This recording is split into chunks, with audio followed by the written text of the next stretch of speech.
अध्यक्ष महोदय, पुरवणी मागण्यांसाठीच्या चर्चेसाठी मी या ठिकाणी उभा आहे. अध्यक्ष महोदय, कामगार विभाग बाब क्रमांक 229, पान क्रमांक 142. अध्यक्ष महोदय, शासनाने असंघटित कामगार कल्याण केंद्र मंडळ अशा असंघटित कामगारांसाठी सुरू केलं, त्याच्याबद्दल मी त्यांचं मनापासून त्यांना मी धन्यवाद देईन की 39 प्रकारची आभासी मंडळं, कल्याणकारी मंडळं या ठिकाणी स्थापन केली गेली आहेत आणि या असंघटित कामगारांना सक्षम करण्याच्या दृष्टीने ही मंडळांसाठी निधीची तरतूद केलेली आहे. अध्यक्ष महोदय, याच्यामध्ये वृत्तपत्र विक्रेते हे फार मोठ्या प्रमाणामध्ये महाराष्ट्रात आणि देशामध्ये आहेत. महाराष्ट्रामध्ये 2.5 लाखाच्या वर वृत्तपत्रे विक्रेते आहेत. घरोघर जाणारे त्याच्यामध्ये जोडले तर संख्या अधिक होते. परंतु यांच्याकरता कल्याणकारी मंडळ स्थापन करण्याच्या बाबतीत मागच्या वेळेला अभ्यास मंडळ स्थापन केलं होतं. अभ्यास मंडळाने त्या ठिकाणी अहवाल सादर केला होता. माझी या निमित्ताने विनंती आहे की या वृत्तपत्र विक्रेत्यांसाठी देखील स्वतंत्र कल्याणकारी मंडळ करावं. त्याकरता निधीची व्यवस्था जी आहे ती सेसच्या माध्यमातून, वृत्तपत्रांच्या माध्यमातून त्यांना त्या ठिकाणी निर्माण होईल आणि निश्चितपणे या असंघटित कामगार वृत्तपत्र विक्रेते जे आहेत यांचं कुटुंबाला, त्यांना स्वतःला, त्यांना निरनिराळ्या योजना ज्या आहेत त्या ठिकाणी आपल्याला लागू करता येईल. आणि म्हणून माझी विनंती आहे की वृत्तपत्र विक्रेत्यांच्यासाठी देखील कल्याणकारी मंडळ स्थापन करावं. अध्यक्ष महोदय, ठाणे मुंबई हा सगळा परिसर जो आहे तो एकेकाळचा औद्योगिक परिसर आहे आणि या ठिकाणी श्रमशक्ती जी आहे, या श्रमशक्तीच्या जीवावरच ठाणे परिसरामध्ये तर सोन्याचा धूर येत होता. बेलापूर पट्टी असेल, वागळे इंडस्ट्रियल इस्टेट ही सर्वात मोठी आशिया खंडातली इंडस्ट्रियल इस्टेट होती. परंतु अध्यक्ष महोदय, कालांतराने या कंपन्या बंद होत गेल्या आणि कामगार जे आहेत ते देशोधडीला लागले. अध्यक्ष महोदय, आपल्याला उदाहरणादाखल अध्यक्ष महोदय, मफतलाल कंपनी आहे. मफतलाल कंपनी जवळजवळ 30 वर्षापूर्वी बंद पडली. अध्यक्ष महोदय, निम्मे कामगार तिथे त्यांचा मृत्युमुखी पडले, परंतु आजही त्यांच्या कुटुंबाला कुठल्याही प्रकारचा आधार मिळालेला नाही. अध्यक्ष महोदय, या मफतलाल कंपनीच्या संबंधामध्ये मी स्वतः लक्ष घालून त्या ठिकाणी जवळजवळ 120 एकर जमीन जी आहे ती ओएलच्या माध्यमातून जाहिरातीच्या माध्यमातून विकली जावी. कोणीतरी घेतल्यानंतर या कामगारांना निधी मिळावा, त्यांची जी थकबाकी आहे ती मिळावी. परंतु आजही कोणी त्या कंपनीची जागा विकत घेण्याकरता पुढे आलेला नाही आणि त्याच्यामुळे हे कामगार जे आहेत यांच्या सगळा जो त्यांना थकबाकी द्यायची ती बाकी आहे, त्याचे सगळे कागद तयार आहेत, परंतु आजही त्यांना मिळालेले नाही. अध्यक्ष महोदय, माझी या निमित्ताने विनंती आहे की शासनाने या ठिकाणी हस्तक्षेप करून या जागेचा कुठल्या ना कुठल्या योजनेकरता जर जागा शासनाच्या माध्यमातून, मग सिडको असेल किंवा MMR असेल, यांनी ती जर विकत घेतली तर या कामगारांना त्यांचा जो थकबाकी आहे ती मिळेल. अध्यक्ष महोदय, याच्याचप्रमाणे पेपर प्रोडक्ट्स कंपनी आहे. माझीवड्याला 15 वर्ष त्या ठिकाणी लोक काम करतायत, परंतु आजही त्यांना थकबाकी मिळालेली नाही. अध्यक्ष महोदय, टेक्सन कंपनी आहे. या टेक्सन कंपनीमध्ये देखील आजही 23 कामगारांना थकबाकी मिळालेली नाही. या ठिकाणी इंडस्ट्रीची रेसिडेन्शियल होते. नियम असा आहे की कामगाराला पहिलं त्याचं देणं दिलं गेलं पाहिजे, त्याच्यानंतर पुढचं काम झालं पाहिजे, परंतु आजही या टेक्सन कंपनीचे कामगार जे आहेत ते वंचित आहेत.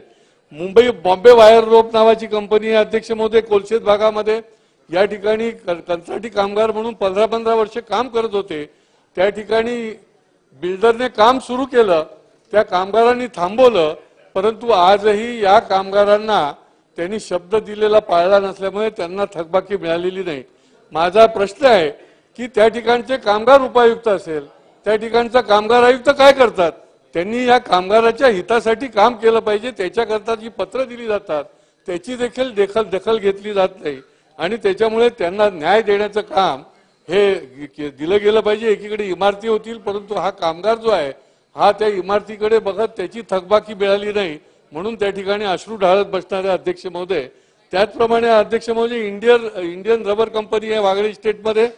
त्या ठिकाणी 1982 साली ताळेबंदी झाली, ती बेकायदेशीर ठरवली. अध्यक्ष महोदय, ही 8 एकर जमीन आहे, 423 कामगार आहेत. आजही अध्यक्ष महोदय त्यांना ग्रॅच्युटी, पीएफ, त्यांची थकबाकी ही आजही मिळालेली नाही अध्यक्ष. 200 कामगार जे आहेत या सगळ्या याच्यामध्ये निधन पावले, परंतु अजूनही उर्वरित कामगारांना त्यांच्या कुटुंबियांना त्या ठिकाणी त्यांची थकबाकी मिळालेली नाही.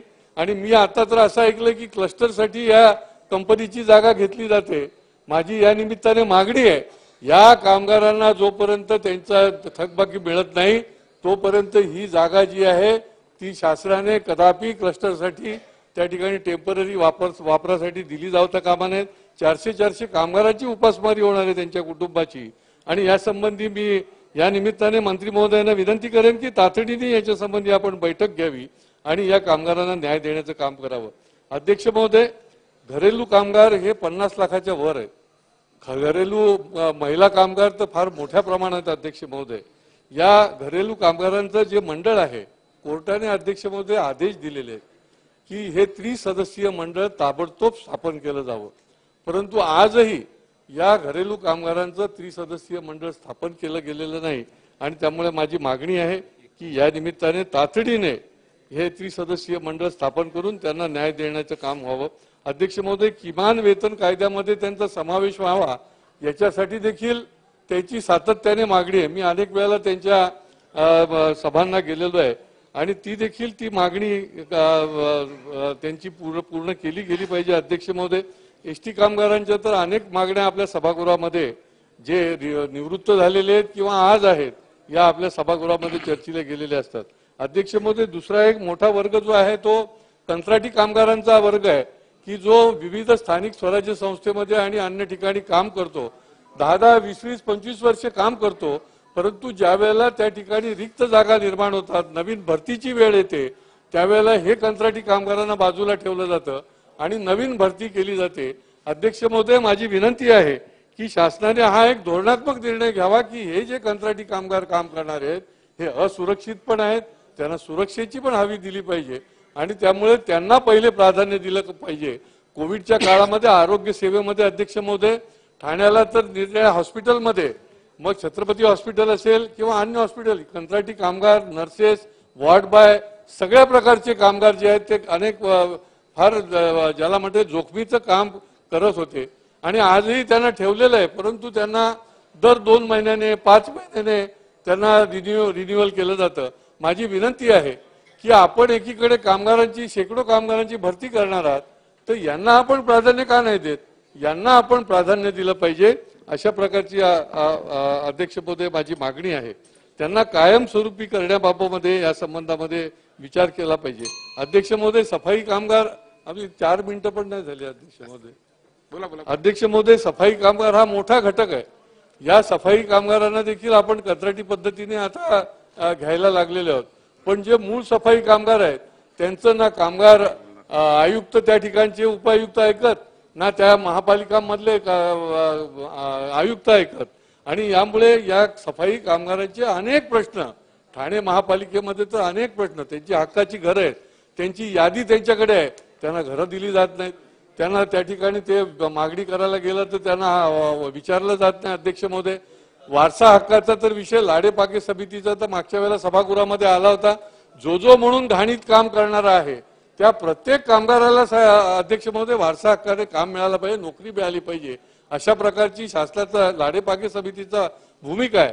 त्याने कोर्टामध्ये स्थगिती आली, त्या स्थगितीवर शासनाने लक्ष घालून ती स्थगिती उठवली पाहिजे आणि या सफाई कामगारांना न्याय दिला पाहिजे. अध्यक्ष महोदय, आणि तो प्रत्येक जो सफाई कामगार आहे त्याला त्या ठिकाणी वारसा हक्काने काम मिळालं पाहिजे. अध्यक्ष महोदय, या ठिकाणी उद्योगाच्या संबंधामध्ये अध्यक्ष महोदय बाब क्रमांक 231 आणि 233, पान क्रमांक 144. अध्यक्ष महोदय, ठाण्याला देखील फार मोठी इंडस्ट्रियल इस्टेट मी मगाशी सांगितल्याप्रमाणे होत्या. त्या ठिकाणी वागळे इस्टेट सारख्या भागामध्ये IT पार्कला आपण परवानगी दिली, चांगलं आहे. ITला त्या ठिकाणी प्रोत्साहन दिलं पाहिजे. ITच्या निमित्ताने त्या ठिकाणी आपण अनेक त्या ठिकाणी त्यांना सुविधा आणि सवलती दिल्या. पण या IT पार्कमध्ये अनधिकृतपणे पण अनेक लोक वसलेले आहेत. तर याची चौकशी कोण करणार अध्यक्ष महोदय? IT पार्क हा IT साठी असला पाहिजे अध्यक्ष महोदय. त्या ठिकाणी लग्नाचे बँक्वेट हॉल होऊन काही चालणार नाही अध्यक्ष महोदय.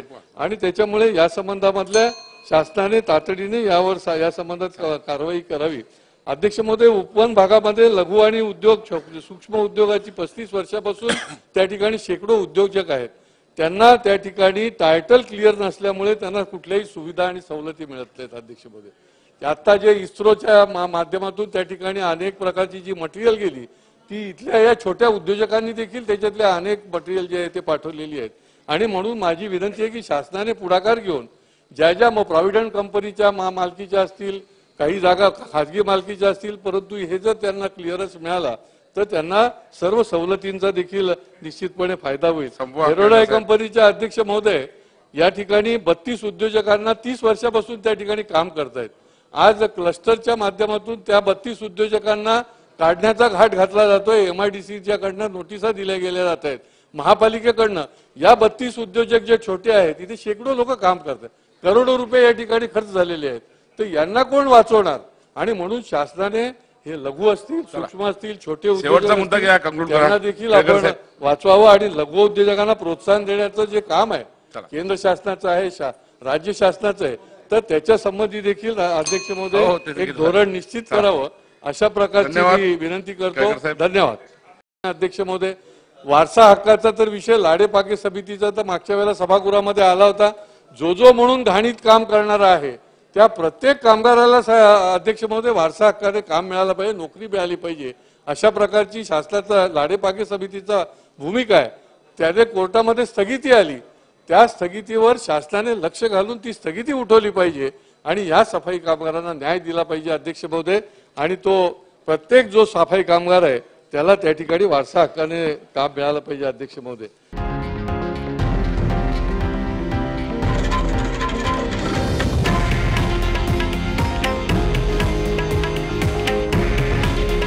हे आहे देशातील नंबर 1 न्यूज नेटवर्क आणि आपण पाहत आहात TV9 मराठी. काळजी तुमची, हित महाराष्ट्राचं.